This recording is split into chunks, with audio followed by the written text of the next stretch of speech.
Hola, buenos días y gracias por conectarse. Vamos a dar 30 segunditos a que se terminen de conectar sus colegas, ¿vale? Entonces, 30 segunditos y estamos empezando esta sesión.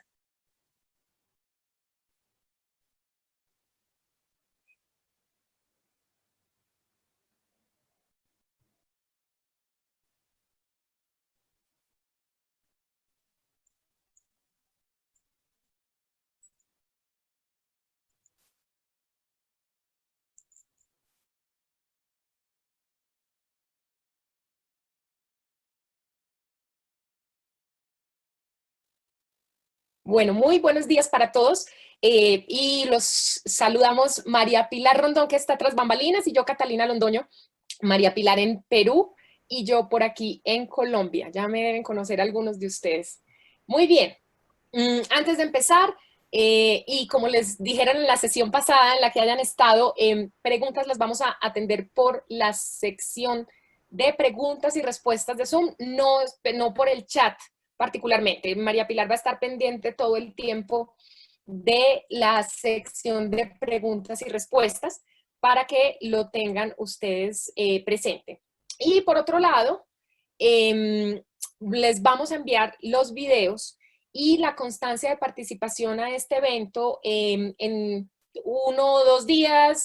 Vamos a hacer como toda la edición y a juntar los videos de todo lo que está sucediendo simultáneamente para que estén tranquilos que si tenían interés en alguna de las otras sesiones, van a tener entonces ustedes el video y el enlace para tramitar su constancia de participación, que les va a llegar pronto, y cualquier pueden, digamos, seguirnos y poner sus comentarios en sus redes sociales utilizando el hashtag comunidad Turnitin.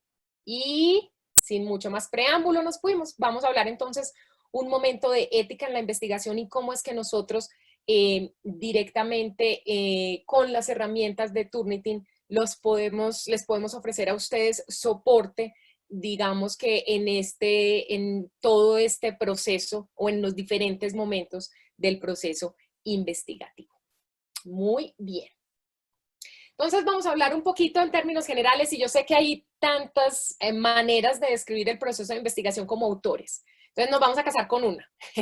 Yo les voy a mostrar digamos que una versión un poquito simplificada de las etapas del proceso de investigación, como para que nos pongamos en sintonía y hablar más o menos de lo mismo todos. Sé que cada uno tiene una aproximación un poquito diferente al proceso, pero digamos que para resumir y para simplificar un poquito, es un proceso iterativo, definitivamente, y la investigación es un proceso comunitario, ¿no? En el sentido de no solo porque en términos generales la investigación se hace por un grupo, sino porque sus resultados en última son para el beneficio de la comunidad. Entonces, arrancamos con una exploración, que es, bueno, ¿qué es lo que yo quiero hacer? ¿Por qué? ¿Cuál es la pregunta que quiero responder? Y me va a tocar hacer una revisión de literatura, mirar qué hay y definir una hipótesis de trabajo. Esto es lo que creo que me va a responder a este problema o a esta pregunta, es esto, ¿ok? Y para responder a esa pregunta, entonces yo voy a diseñar mi investigación y de ese diseño de investigación hay que definir el tipo de investigación, obviamente, si es cualitativa o cuantitativa y ese tipo de cosas, mixta, qué sé yo, y hacer el diseño experimental. Que en muchos casos a la gente siempre, o mis estudiantes en metodología, cada que les hablaba de diseño experimental, pensaban en experimentos en un laboratorio, pero pues diseño experimental entendido de manera más amplia. Luego de ese diseño, entonces nos vamos a hacer la investigación, a ejecutar, y hay que recolectar datos y hay que analizar e interpretar esos resultados de esos datos que nos dieron y finalmente llegar al asunto de divulgación. Entonces, vamos a definir el medio de comunicación o el medio de publicación. Esto lo vamos a hacer cómo y a quién le vamos a mostrar los resultados de esta investigación. Y revisar el contenido de esos resultados, cómo los estamos mostrando y tomar decisiones con respecto a la publicación, en dónde lo vamos a publicar o no, o cómo, etc. Entonces, digamos que estas son 4 etapas, de nuevo simplificando, el proceso, no estoy diciendo que sea simple, estoy tratando de esquematizar un poquito en la exploración, diseño, ejecución y divulgación, y ya les voy a mostrar por qué. Algunas de estas cosas se mantienen independiente del momento en el que estemos viviendo, ¿no? Es agnóstico del si estamos trabajando en nuestras casas o estamos por ahí en la calle, ¿cierto? Pero algunas de estas cosas sí en este momento coyuntural de nuestro universo se volvió virtual, sí cambian un montón. Por ejemplo, el diseño experimental cambia, tiene que cambiar. Es que ya no puedo, si yo necesito hacer recolección de datos con humanos, hacerles preguntas, hacerles encuestas. Ya no puedo salir a la calle a hacer las preguntas, porque no hay, o no debería haber nadie en la calle. Justo ando en este momento con un chico que fue mi estudiante. Estamos revisando un proyecto que él está desarrollando y yo lo estoy asesorando un poco y hemos dado muchas vueltas porque toda la concepción del problema y la revisión de literatura y su hipótesis fue pre-COVID y estamos en este momento, en este punto. Entonces él iba a hacer unas encuestas, entonces ya estamos, bueno, las encuestas se nos tuvieron que volver digitales, tuvimos que cambiar el diseño. Y por otro lado, la mismísima ejecución, pues la recolección de datos ya es distinta. Y aquí entonces estamos pensando, bueno, la muestra es distinta, ya nuestra población sigue siendo la misma, pero la muestra es distinta por accesibilidad.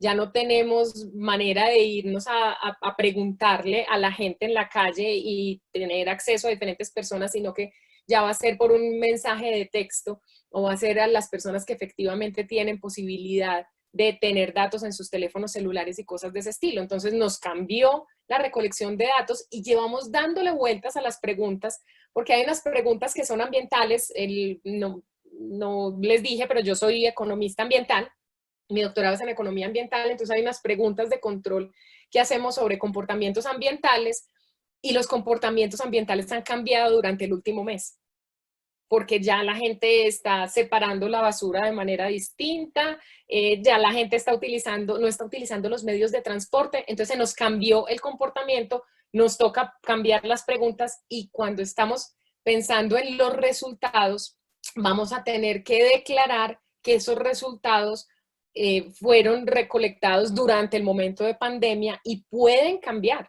Y nos toca declarar en algún momento, cuando vamos a hacer una publicación, que esos resultados pueden estar y seguramente van a estar mediados por un momento de coyuntura tan particular. Entonces, probablemente la exploración no cambie demasiado, pero el diseño, la ejecución y la divulgación de un proyecto, y tenemos que ser suficientemente claros en todo este desarrollo de la investigación para entender en qué punto se nos está afectando. Y no necesariamente estoy hablando de afectar como un problema, pues tiene algún efecto, pues, este asunto de la virtualidad, ¿no? Bien, entonces ahora les voy a pedir que utilicen este código QR o que se vayan para esta déjenme un segundo, este URL que les vamos a poner en el chat para, denme un segundito por aquí, para que vamos a hablar un poquito de esos aspectos éticos de la investigación. Entonces se van para ese QR o para esta, denme un segundo. Este enlace, cualquiera de los dos, va a llegar a la misma parte y donde van a llegar es acá. Entonces lo que quiero es que construyamos en un par de minuticos, esto lo pueden hacer en su teléfono, lo pueden hacer con sus computadores en una pantallita adicional. La idea es, aquí tengo las columnas con esos cuatro momentos del proceso de investigación y lo que quiero es que tengamos en cuenta buenas prácticas de investigación en cada uno de estos momentos de la investigación. Entonces, o le pueden poner aquí un corazoncito si les parece que vale la pena. Entonces, respondan a estas o agregan más si quieren, y van entonces ustedes poniendo algunas buenas prácticas en diferentes momentos de este proceso de investigación. Entonces les voy a dar un par de minuticos para que lleguen hasta aquí.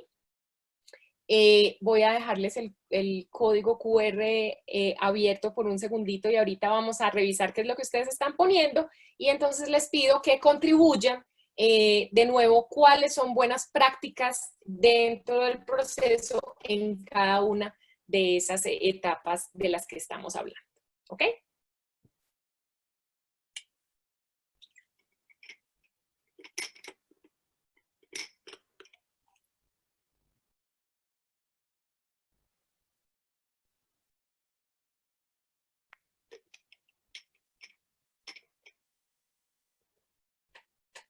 Entonces, vamos a ver cómo va la situación. Yo ahí tenía unos puestecitos previamente que quería que lo tuvieran en cuenta. Pero aquí van varias cosas. Por ejemplo, yo hablé de verificar la calidad de las fuentes y ustedes justamente me están hablando de cosas como explorar desarrollos previos, utilizar fuentes oficiales, buscar en revistas indexadas, todo esto que tiene que ver justamente con la calidad de las fuentes, buscar información de indicadores de calidad. Alguien me dice, y estamos de acuerdo, que esto tiene que ver con cualquier momento de la investigación. O sea, la verificación de la calidad de las fuentes no es exclusiva de la exploración. Y de hecho, la exploración de fuentes no es exclusiva, independiente de que sean buenas o no, no es al principio, es durante todo el proceso donde tenemos que estar actualizándonos permanentemente, así que estamos aquí muy de acuerdo. Hay que buscar en bases de datos de alto impacto, publicaciones indexadas, revistas primarias, fuentes confiables, fuentes recientes, fuentes actuales, filtrar, tener criterios propios para filtrar esa información. Por aquí me están diciendo buscar mínimo en 2 idiomas, bien interesante. Ojalá todos pudiéramos hablar en más de un idioma, y obviamente pues el inglés es el idioma de la ciencia, o sea, ojalá podamos tener la capacidad de buscar por lo menos en inglés y en español, pero bueno, para algunas áreas en particular hay otros idiomas que son bien relevantes. Bien, por acá en revisión de literatura hay que dar créditos y hacer página de referencia, muy bien.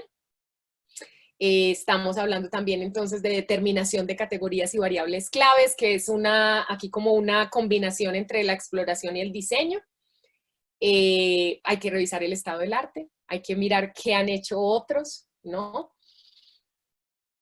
Hay que revisar y tener criterios claros para separar las fuentes confiables de las no confiables. Es fundamental una buena revisión bibliográfica. O aquí hay un consejo súper bueno que yo les daría también, es que utilicen un administrador de citas y bibliografía. Hay un montón gratis, muchos que pueden utilizar, aprovechen, que es una manera bastante útil, bastante práctica, digo, de tener, de llevar un registro organizado de cuáles son las fuentes que están utilizando y después obviamente hacer una citación adecuada.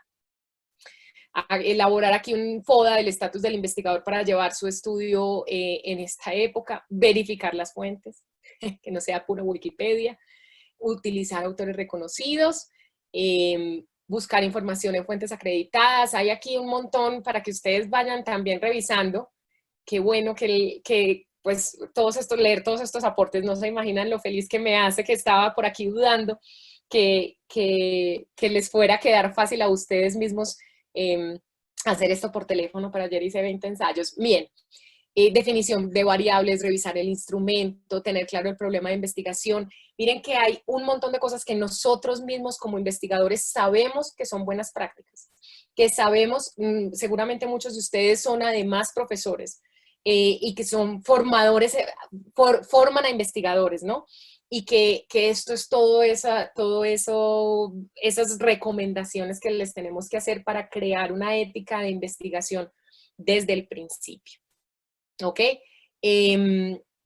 Número suficiente de muestras, bueno, importante, por ejemplo, cuando se trabaja con seres vivos, que están poniendo por aquí en términos de biotecnología, medicina, que tengan aprobaciones de comités de ética, por ejemplo, de sus instituciones, cosas de ese estilo, valoración de la viabilidad del estudio, claro, que sí se pueda, no solamente en términos bueno, ético, por supuesto, pero además de presupuesto, de tiempo, de recursos humanos, etcétera, etcétera, claro que sí.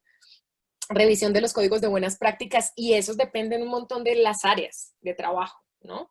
Es diferente para los que trabajan en ciencias sociales que los que trabajan en qué sé yo, en física, etcétera, en biología, en fin. Hay que generar hipótesis, hay que tener en cuenta la metodología. Prototipo, por aquí, justo ayer andaba leyendo que mucha gente tiende a ignorar los pilotajes, ¿no? Que hacer alguna parte de un estudio piloto o hacer focus groups, cosas de ese estilo como para refinar un poquito los métodos que uno va a utilizar, ¿ok? Bien, análisis de datos. Yo les hablé de manejo estadístico adecuado de los datos, y tener un buen estadístico del lado de uno es un privilegio, ¿no?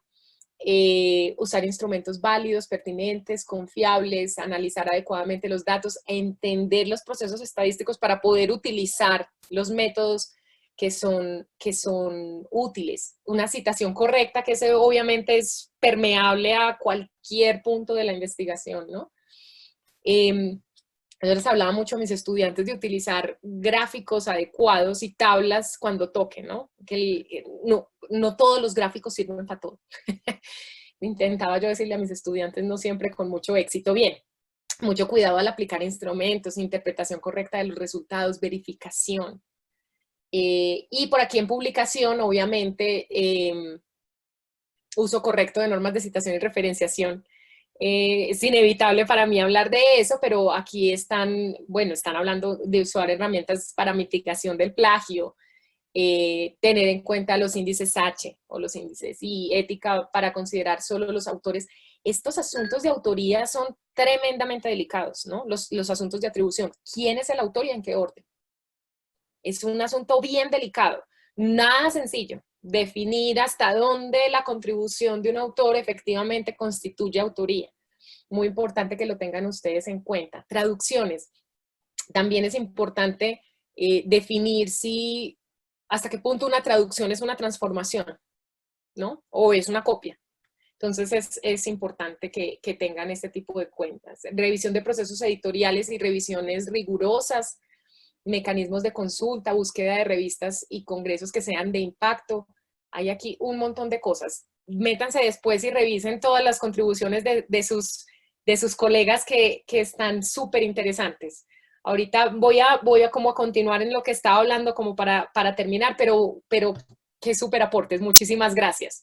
Y les queda déjenlo abierto para que después puedan ustedes mismos revisar y como hacerse la autoevaluación de yo sí estoy teniendo en cuenta este tipo de cosas en mis procesos y si lo estoy comunicando adecuadamente a mis estudiantes si ustedes son formadores de investigadores. Bien, dicho eso, en este proceso de investigación, entonces, ¿dónde entramos nosotros? Nosotros como herramienta. Finalmente, el asunto de detección de similitudes, de selección de fuentes adecuadas, como vimos, como ustedes mismos lo dijeron, permea todo el proceso de investigación.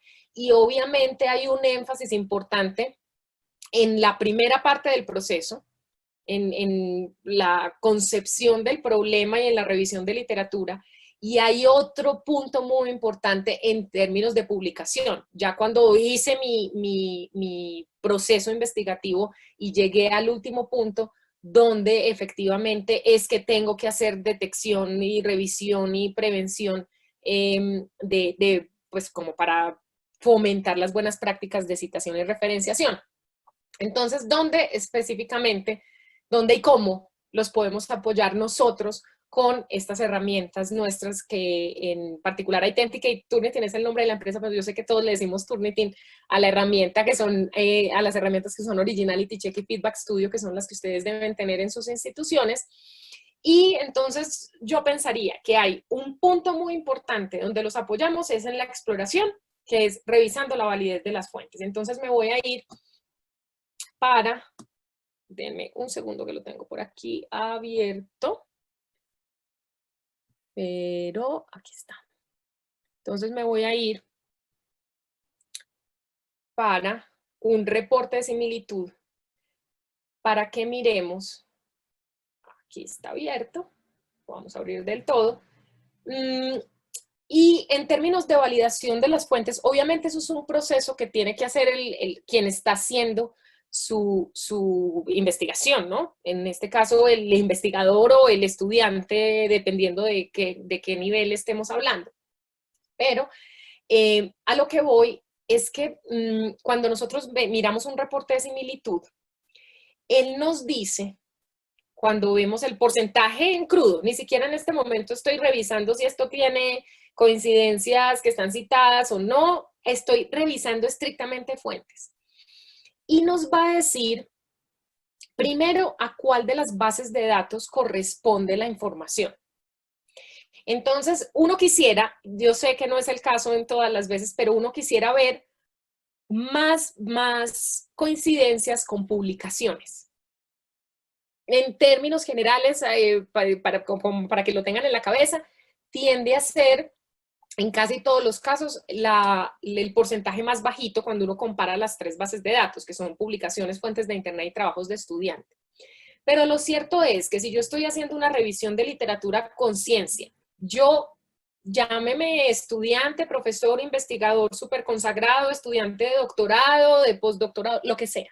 Si yo estoy haciendo una revisión de mi propio trabajo, yo quisiera ver más publicaciones que trabajos de otros estudiantes, por ejemplo. Entonces, eso significa de alguna manera que estoy utilizando fuentes que son válidas. Lo otro que puedo hacer es que no me voy para acá para el porcentaje, sino que me voy para las barritas y veo ya un detalle mucho más,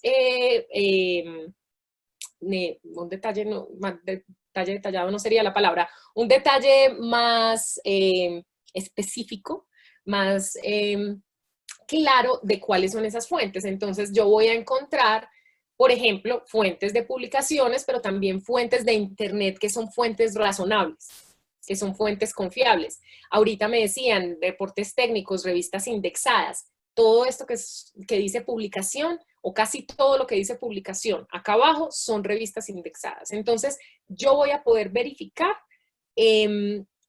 hasta cierto punto, pues, o digamos, confirmar o chequear que la información que estoy utilizando es información que está en fuentes confiables, ¿no? Entonces es importante que ustedes tengan en cuenta que nosotros les damos esa información, que es información valiosa y es información que ustedes pueden utilizar en ese punto. Ahora, esos criterios, digamos, esa rúbrica interna que uno tiene que tener de cuáles son las fuentes que son importantes y cuáles, no importantes, sino confiables, y cuáles son las fuentes no confiables, eso es una rúbrica interna, hay que revisar quiénes son los autores, justamente ustedes ahorita ponían, hay que mirar a ver si son autores reconocidos, cuál es la editorial, cuáles son los intereses, si hay intereses comerciales en esa página o en esa fuente, si es una fuente oficial o no lo es. Esa es una parte que uno tiene que hacer, pero no sobra pegarle una revisada aquí a lo que me está mostrando Turnitin, ¿no? Entonces esa es una de las cosas que vale la pena revisar. Volviendo aquí a donde estaba. En la parte de diseño, de ejecución y divulgación, es nuestra responsabilidad en el proceso de investigación utilizar métodos cuidadosos, ¿cierto? En todas partes, desde el diseño,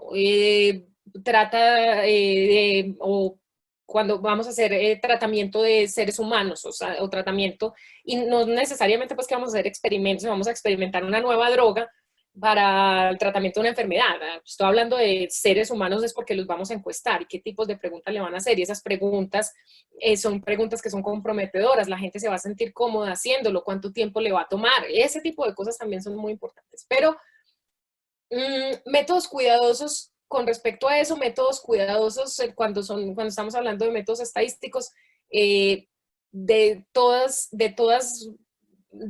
los puntos de vista. Y muy cuidadosos en no caer en los 3 pecados del fraude científico, que son FFP. No sé si están familiarizados con ellos. Entonces, la idea es que nuestros métodos desde el principio nos eviten caer aquí. Ese F, F y P son falsificación, fabricación y plagio. Entonces, fabricación es manipular los datos, que también le dicen cooking, cocinar los datos o omitir datos que no van con mi hipótesis y no se debería hacer, y eso se trata con métodos estadísticos o se reporta cualquier transformación que se haya hecho en los datos. Falsificación, que ese sí es inventarse los datos de la nada y eso no se hace, punto. Y la P, que es plagio. Esta es la definición de plagio del ICAI, que es el Centro Internacional de Integridad Académica. Bueno, estos son los elementos que ellos consideran como plagio. Entonces estoy usando palabras, ideas o productos del trabajo de otro cuando puedo atribuirle el trabajo a alguna fuente identificable sin dar los créditos en una situación en que espero autoría original con el propósito de obtener crédito. Y la clave aquí entonces es sin dar los créditos a la fuente de donde se obtuvo. Entonces es muy importante que tengamos en cuenta no caer, porque nuestros métodos son suficientemente cuidadosos y rigurosos en ninguna ni en falsificación, ni en fabricación, ni en plagio. Y aquí es donde entramos nosotros. Y de nuevo, estoy hablando de esto en cualquier punto de la investigación, ¿ok? En cualquier punto del proceso, esto aplica y hay que tenerlo en cuenta. Entonces, ¿cómo lo miramos en un reporte de similitud? En un reporte de similitud, ya les mostré por aquí entonces que podemos tener como una especie de proxy de cuáles son las fuentes para tener en cuenta. Pero por otro lado, lo que sí nos está diciendo Turnitin directamente, y aquí estoy hablando de Turnitin Originality Check, o de Turnitin Feedback Studio, de Turnitin Authenticate, cualquiera, lo que sí nos está mostrando es dónde hay coincidencias. Precisamente de manera preventiva para no caer en este asunto del plagio del que estamos hablando. Entonces, ojo, y esto es súper, súper, súper importante, y los que me han oído por ahí hablando o me han oído en alguna capacitación saben que les hago todo el énfasis del mundo en el asunto de plagio versus similitud. ¿Qué es el porcentaje que nosotros les damos? Este porcentaje no es un porcentaje de plagio, es un porcentaje de similitud. Yo les estoy mostrando dónde hay coincidencias de mis 3 bases de datos que ya hablamos, que eran trabajos del estudiante, fuentes de internet o publicaciones, con alguno de las secciones del texto. Entonces, él nos muestra dónde hay coincidencias, sin juzgar.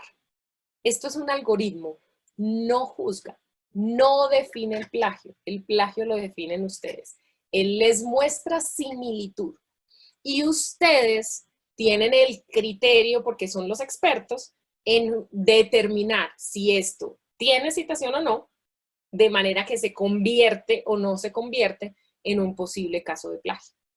O en una mala práctica, pues, en términos generales. Entonces, ¿cómo hacemos entonces nosotros para hacer una interpretación un poquito más detallada del reporte para no guiarnos estrictamente por el porcentaje, de nuevo, porque el porcentaje es un porcentaje de similitud? Entonces, tenemos, obviamente, lo primero es tener eso súper claro, pero por otro lado, entonces, tengan en cuenta la utilidad de estos filtros. Los filtros se pueden hacer también en Authenticate, están en la parte de abajo, tienen el mismo simbolito de filtro, entonces también lo van a poder hacer allí. Y lo que podemos hacer entonces es excluir citas, bibliografía o fuentes menores. ¿Eso qué me va a permitir? Me va a permitir entender mejor el porcentaje. Entonces, por ejemplo, si yo lo que estoy viendo aquí es una sección del trabajo que tiene similitud, pero no es plagio. No es plagio, ¿por qué? Porque yo sí le estoy dando crédito al autor. Aquí está, quién es el autor, en qué párrafo, de dónde lo sacó. Entonces, le excluyo las citas y aplico los cambios, él me va a sacar del porcentaje, mírenlo, todo lo que bajó, todo lo que esté entre comillas dobles o todo lo que esté en bloque. Y eso que me permite una interpretación más detallada de mi reporte. Ya no estoy enfocada en un número que no me está dando toda la información que necesito, ya estoy revisando si esta persona, si este autor o si yo mismo puse secciones del trabajo entre comillas. Por otro lado, puedo también excluir la bibliografía, que en la mayoría de los casos se va a ver así. Se va a ver como muchas coincidencias de colores. Es normal porque varias personas consultamos en las mismas fuentes. Es absolutamente razonable. Entonces también puedo excluir bibliografía, aplicar cambios y de nuevo lo que estoy haciendo es una interpretación más adecuada del reporte. ¿Ok? Entonces miren que estoy bajando el porcentaje. Él lo que va a hacer es buscar el título y sacarme de ahí en adelante. Y lo que estoy haciendo es tratar de entender mejor qué es lo que estoy viendo. Y justamente también podemos sacar fuentes pequeñas. A veces hay este tipo de cosas que son simplemente coincidencias y puedo decirle que me saque fuentes menores a cierto número de palabras. Yo voy a poner aquí 15 por poner un ejemplo. Aplico los cambios y miren, por ejemplo, que en este trabajo que al principio tenía un 38 ya tiene un 0. No necesariamente les estoy diciendo que tenemos que buscar un 0%. En muchos casos vamos a seguir viendo coincidencias que están bien justificadas, es decir, la coincidencia es porque es una ley, la coincidencia es porque es un pedazo de la parte técnica, la coincidencia es una coincidencia que es razonable y que entiendo, no les estoy diciendo que tenemos que apuntarle a un 0% necesariamente, pero en lo que sí quiero hacer énfasis es que el reporte necesita interpretación y el reporte se les vuelve a ustedes una herramienta de prevención.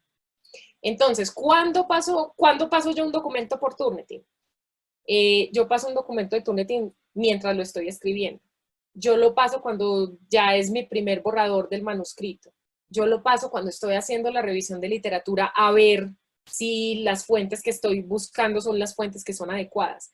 Entonces, miren que en diferentes momentos tenemos diferentes funciones y que les van a ser a ustedes útiles durante ese proceso. De nuevo, súper importante la interpretación. Es muy difícil para mí decirles que un porcentaje es el porcentaje perfecto, porque depende de un millón de cosas. Depende de la longitud del trabajo, del tema, pues del área de conocimiento, de las expectativas del trabajo, del punto. No es lo mismo tener coincidencia en la revisión de literatura que tener coincidencias en las conclusiones, por ejemplo. Entonces, no hay un porcentaje ideal. El porcentaje siempre requiere una revisión y un análisis. Y por otro lado, un porcentaje bajito tampoco me da información definitiva. ¿A qué me refiero? Yo puedo tener un porcentaje de 5%, pero ¿qué tal que ese 5% sea todo copiado sin cita? Un capítulo completo, por ejemplo, de un libro, qué sé yo. Entonces es muy importante que tengan en cuenta esa interpretación adecuada del reporte y que tengan en cuenta que en la medida que ustedes puedan hacer entregas sucesivas o entregas parciales, entregas de borrador, esta herramienta se les vuelve una herramienta preventiva, que es como lo que, si estamos pensando en la investigación como el proceso y no como el resultado que va a ser ese artículo, por ejemplo, que publicamos, sino que estamos pensando en todo el proceso y le estamos dando la vuelta, y nosotros podemos ayudarlos y apoyarlos en diferentes puntos de ese proceso para que evitemos caer en esas malas prácticas pues, que son completamente indeseables. Voy a hacer el ejercicio de revisar las preguntas que me tiene por aquí María Pilar pendientes. Bien, ¿cuál es el orden de presentación de los nombres de los autores para el artículo? Para eso, bueno, es bastante complejo y hay, de hecho, recomendaciones. El COPE es uno de los que hace recomendaciones. El COPE es el Comité para la Ética en la Publicación. Tienen documentos en muchos idiomas, muchos de ellos en inglés y en español. Y bueno, ¿quiénes son los autores? Los que tuvieron una contribución intelectual sustancial. ¿En qué orden? Normalmente en orden de aporte. la gente, bueno, cuando se hace la cita, se hace una cita, el que se queda viendo normalmente, obviamente depende del tipo de citación, es el primer autor. Normalmente el primer autor debería ser el que tuvo la mayor contribución, pero no necesariamente pasa todas las veces. Pero digamos que el orden recomendable es en orden de aporte y debería ser un orden que es concertado entre los autores. No es que una persona sola toma la decisión, sino que entre todos los coautores toman la decisión en orden de aporte. Es bastante común que digamos que el asesor o el coordinador quede de último. Entonces, no sea y finalmente, pues su aporte fue más de asesoría.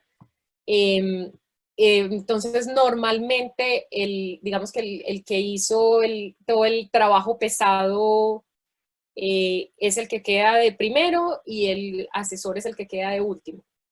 Pero realmente no está escrito en piedra y varía un montón con las diferentes áreas de conocimiento y demás. Los editores de las revistas en términos generales deberían poder ayudarlos a entender mejor y a asignar un orden de acuerdo con lo que ustedes describan que fue el aporte de cada uno de sus autores, ¿no?